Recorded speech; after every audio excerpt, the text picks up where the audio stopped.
Hi, എല്ലാവർക്കും spoken English ക്ലാസ്സിലേക്ക് സ്വാഗതം.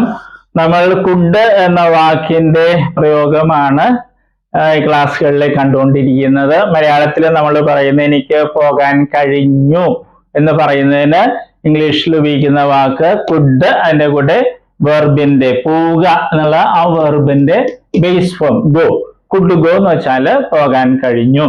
അപ്പൊ നമ്മൾ 3 വാചകങ്ങൾ കണ്ടു കഴിഞ്ഞു. ഇന്ന് കാണുന്നത് ലാസ്റ്റ് വാചകമാണ്. ആദ്യത്തേത് എനിക്ക് എഴുതാൻ കഴിഞ്ഞു, I could write. Question, could I write? എനിക്ക് എഴുതാൻ കഴിഞ്ഞു. രണ്ടാമത്തെ വാചകം. മൂന്നാമത്തേത് കഴിഞ്ഞ ക്ലാസ്സിൽ കണ്ടതാണ്, ഐ കുഡ് നോട്ട് റൈറ്റ്. എനിക്ക് എഴുതാൻ കഴിഞ്ഞില്ല. ഇനി ഇതിന്റെ ചോദ്യം, നെഗറ്റീവ് ചോദ്യം, എനിക്ക് എഴുതാൻ കഴിഞ്ഞില്ലേ? എനിക്ക് എഴുതാൻ കഴിഞ്ഞില്ലേ?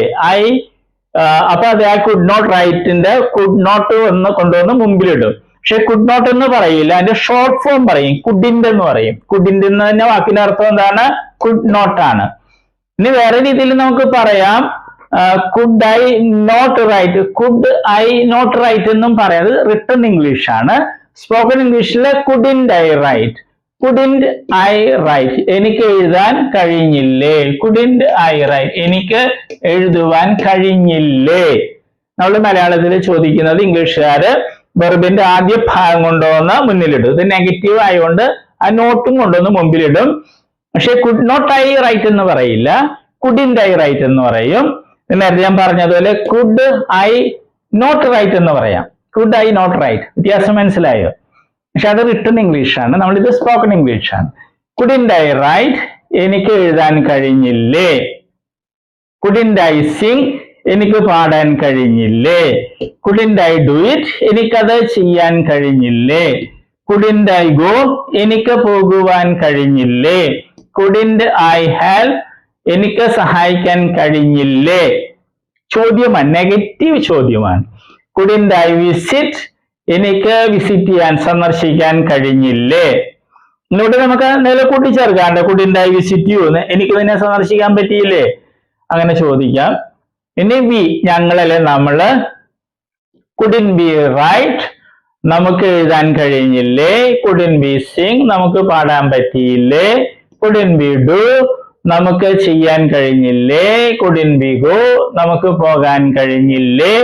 കുഡിന്റ് ബി ഹെൽപ്പ്, നമുക്ക് സഹായിക്കാൻ കഴിഞ്ഞില്ലേ? കുഡിന്റ് ബി ഹെൽപ്പ് ഹർ, നമുക്ക് അവളെ സഹായിക്കാൻ കഴിഞ്ഞില്ലേ? അങ്ങനെ ചോദിക്കാം അല്ലെ. Couldn't B help you, couldn't B help you, ഞങ്ങൾക്ക് നിന്നെ സഹായിക്കാൻ പറ്റിയില്ലേ? അങ്ങനെയൊക്കെ നമ്മൾ ചോദിക്കുന്നത് ഈ രീതിയിലാണ്.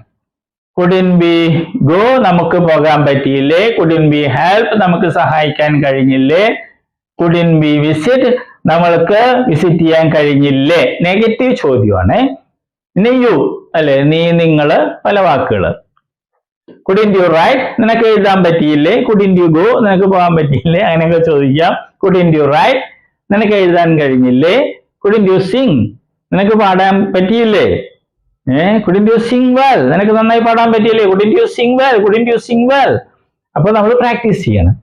കുഡിന്റ് യു ഡു ഇറ്റ്, നിനക്ക് ചെയ്യാൻ പറ്റിയില്ലേ? കുഡിന്റ് യു ഡു ഇറ്റ്, നിനക്ക് നിന്റെ ഹോംവർക്ക് ചെയ്യാൻ പറ്റിയില്ലേ? Couldn't you do, couldn't you do your homework, couldn't you do your homework? Okay, couldn't you go, നിനക്ക് പോകാൻ പറ്റിയില്ലേ? couldn't you go for movie, നിനക്ക് സിനിമയ്ക്ക് പോകാൻ പറ്റിയില്ലേ? couldn't you go for movie. English അങ്ങനെയാ പറയുന്നത്.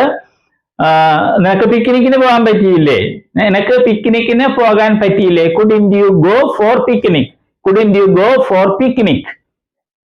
couldn't you help, നിനക്ക് സഹായിക്കാൻ കഴിഞ്ഞില്ലേ? നിനക്ക് അവരെ സഹായിക്കാൻ കഴിഞ്ഞില്ലേ? couldn't you help them, couldn't you help them, നിനക്ക് ഞങ്ങളെ സഹായിക്കാൻ പറ്റിയില്ലേ? couldn't you help us, നിനക്ക് അവളെ സഹായിക്കാൻ പറ്റിയില്ലേ? couldn't you help her, her, her, അവളെ. excuse me, നമ്മൾ വാക്കുകൾ പഠിക്കുക. couldn't you visit, നിനക്ക് സന്ദർശിക്കാൻ പറ്റിയില്ലേ? ഇനി അടുത്തത് he അല്ലേ, അവൻ, അയാൾ, അദ്ദേഹം. അയാൾക്ക് എഴുതാൻ കഴിഞ്ഞില്ലേ? couldn't he write, couldn't he write, അയാൾക്ക് എഴുതാൻ കഴിഞ്ഞില്ലേ? കഴിഞ്ഞോന്നല്ല, അപ്പൊ ഇതായി കഴിഞ്ഞില്ലേ എന്ന് പറയുമ്പോൾ നെഗറ്റീവാണ്. couldn't he sing, അവന് പാടാൻ പറ്റിയില്ലേ? couldn't he sing. couldn't he do it, അവനത് ചെയ്യാൻ പറ്റിയില്ലേ? couldn't he go, അയാൾക്ക് പോകാൻ പറ്റിയില്ലേ? couldn't he help, അയാൾക്ക് സഹായിക്കാൻ പറ്റിയില്ലേ? അദ്ദേഹത്തിന് സഹായിക്കാൻ പറ്റിയില്ലേ? Couldn't he visit?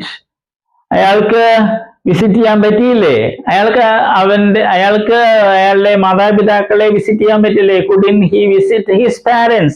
Couldn't he visit his parents? എന്ന വാക്കുകൾ നമ്മൾ കൂട്ടിച്ചേർത്ത് വാചകങ്ങൾ നീട്ടം വെപ്പിക്കാം. ഷീ എന്ന് വെച്ചാല് അവൾ അല്ലേ? Couldn't she write? അവൾക്ക് എഴുതാൻ പറ്റിയില്ലേ? അവൾക്ക് പാടാൻ പറ്റിയില്ലേ? Couldn't she sing? അവൾക്ക് അത് ചെയ്യാൻ പറ്റിയില്ലേ? Couldn't she do it? അവൾക്ക് പോകാൻ പറ്റിയില്ലേ? Couldn't she go? അവൾക്ക് സഹായിക്കാൻ സാധിച്ചില്ലേ? Couldn't she help? അവൾക്ക് വിസിറ്റ് ചെയ്യാൻ കഴിഞ്ഞില്ലേ? Couldn't she visit? അങ്ങനെ പറയാം. ഇതേ അവർക്ക് എഴുതാൻ പറ്റിയില്ലേ? Couldn't they write? അവർക്ക് അവരെ പരീക്ഷ എഴുതാൻ പറ്റിയില്ലേ? Couldn't they write their exam? Couldn't they write their exam? ഇന്നലെ അവർക്ക് അവരെ പരീക്ഷ എഴുതാൻ പറ്റിയില്ലേ?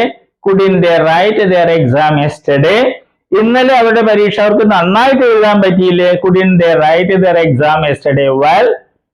ഓക്കെ, അപ്പൊ നമ്മൾ ആ വാചകം നീട്ടി വലുതാക്കി കൊണ്ടുപോകുക. അടിസ്ഥാനമായിട്ടുള്ളത് ഈ വെർബ് നമ്മൾ കറക്റ്റ് ചെയ്യണം. ഓക്കെ, ഇനി couldn't they do? അവർക്ക് ചെയ്യാൻ പറ്റിയില്ലേ? Couldn't they sing? അവർക്ക് പാടാൻ പറ്റിയില്ലേ? Couldn't they go? അവർക്ക് പോകാൻ കഴിഞ്ഞില്ലേ? Couldn't they help? അവർക്ക് സഹായിക്കാൻ കഴിഞ്ഞില്ലേ? Couldn't they visit? അവർക്ക് വിസിറ്റ് ചെയ്യാൻ കഴിഞ്ഞില്ലേ? അപ്പൊ നെഗറ്റീവ് ചോദ്യം. അപ്പൊ കുഡ് നമ്മള് 4 വാചകങ്ങൾ ഉണ്ടാക്കാൻ പഠിച്ചു. കഴിവിനെ കാണിക്കാൻ വേണ്ടിയാണ്. I could go, എനിക്ക് പോകാൻ പറ്റി. Question, could I go? എനിക്ക് പോകാൻ സാധിച്ചോ, പറ്റിയോ? Negative, I could not go or I couldn't go. രണ്ടും പറയാം. I couldn't go, അപ്പൊ എനിക്ക് പോകാൻ കഴിഞ്ഞില്ല. ഞാൻ negative question. Couldn't I go? എനിക്ക് പോകാൻ കഴിഞ്ഞില്ലേ? ഇത് നമ്മൾ പ്രാക്ടീസ് ചെയ്യുക. ഓക്കെ, ആരെങ്കിലും ഒരാളെ കൂട്ടി പിടിച്ച് നിങ്ങൾ ഒരാൾ മലയാളം ഇംഗ്ലീഷ് അങ്ങനെ ആവർത്തിച്ച് നിങ്ങൾ വെറുതുകളൊക്കെ മാറ്റി വെക്കാം. പക്ഷെ ബേസ് ഫോം വയ്ക്കണമെന്നേ ഉള്ളൂ. ബേസ് ഫോം എന്ന് പറയുന്നത് നമ്മൾ കണ്ടു, വരിക, പോവുക എന്നുള്ള അർത്ഥം ഡിക്ഷണറി കാണുകയാണെങ്കിൽ അത് ബേസ് ഫോം ആണ്. ഓക്കെ, അതാണ് അടിസ്ഥാന രൂപം. Okay, thank you.